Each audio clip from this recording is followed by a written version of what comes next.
Brasisa nwoma edikan tinson. Na Issachar mani Tola, ni Pua, Yasub, ni Simron, woye baanan. Na Tola mani Usi, ni Refaya, ni Yiriel, ni Yamai, ni Yepsam, ni Samuel. Wona woye Tola mpanyimfie etitire. Mmarima a otumi wɔ ho, wɔn awo nto atoaso mu.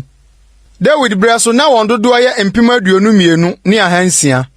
Na Usi mane Yesrahia, na Yesrahia mane Mikael ne Obadia ne Yoel, Isia, wɔn baanum nyinaa yɛ atitire.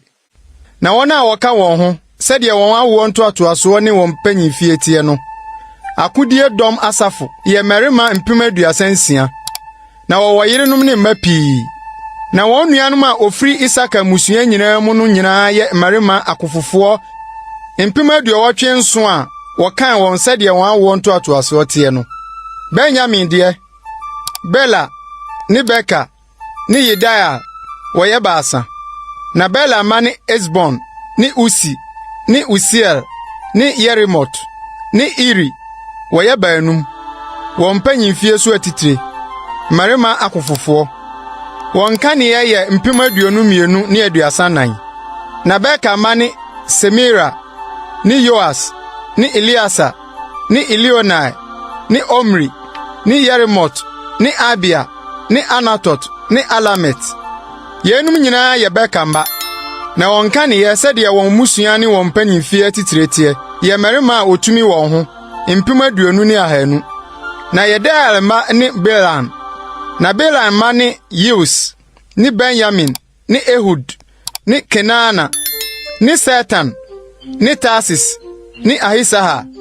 Yenum nyinaa yɛ Yedaia mma. Sɛ wɔn agyanom atitiretie. Mmarima akofofoɔ mpem 17 ne 200. Nipa a otumi kɔ ɔsa. Na Supim ne Hupim yɛ Erma. Husim yɛ Ahemma.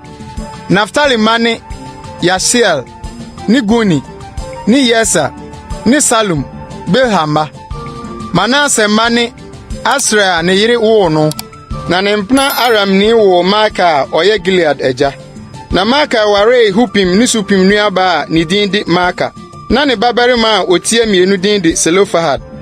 Na Selofahad nya mama. Na Maka yere Maka wo obabarima otu ni din Peres. Na ne nua din di Seres. Na ne mane Ulam ne Rakem. Na Ulam mane Bedan. Yenum ni Manasseh ba Maka ba Gilead mma. Na ne nua ba Moleket wo Ishod ne Abiesa ne Mala. Na Samida mane Ahian ne Sekem ne Liki ne Aniam. Na Ephraim mane Sutela ne Bered ne ba ne Tahat ne ba ne Elada ne ba ne Tahat ne ba ne Sabad ne ba ne Sutela ne ba ne Esa ne Elad. Na Gad marima a ɔwo wɔn asase no so no kum wɔn. Efiri sɛ osane kɔ sɛ ɔrekɔfa wɔn mu akuo akɔ. Na wɔn agya Ephraim gyamon na pii. Na ne nuanom ba bɛkyekyere ne rɛ. Na ɔkɔɔ ne yere ho. Na onyinsane. Na ɔwɔ babarima. Na ɔto ne din Beria. Efiri sɛ adebɔne na ɛbaa ne fie. Na ne babaa ne Sarah ɔkyekyere anafoɔ ne atifi Bet-Horon ne Usen Sarah. Na ne ba ne Refa ne Resef, ne ba Tela, ne ba Tahan, ne ba Ladan, ne ba Amihud, ne ba Elisama, ne ba Nun, ne ba Yoshua. Na wɔn agyapadeɛ ne wɔn tenabea ne Betel ne ɛho nkurowa ne apueɛ fam Naran ne atɔeɛ fam Gesa ne ɛho nkurowa ne Sekem ne ɛho nkurowa koduru Asa ne ɛho nkurowa.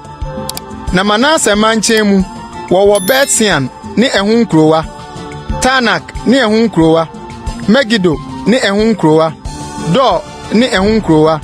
Yenum mu na Israel ba Yosef mateɛ.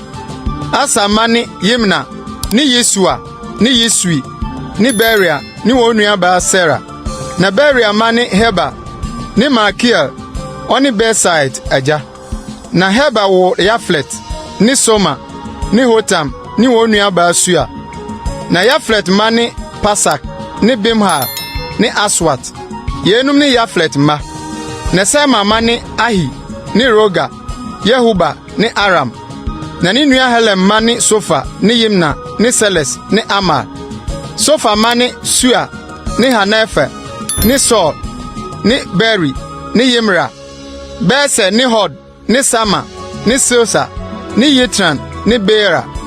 Na Yeta ma ne Yefuni ne Pispa ne Ara. Na Ula ma ne Ara ne Haniel ne Risia. Yenum nyinaa yɛ Asam ma mpanyimfie so atitire.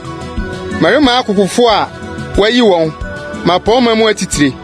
Na wɔn a wɔkan wɔn ma ɔsakoro sɛdeɛ wɔn awo ntoatoaso te no yɛ marima mpem 26.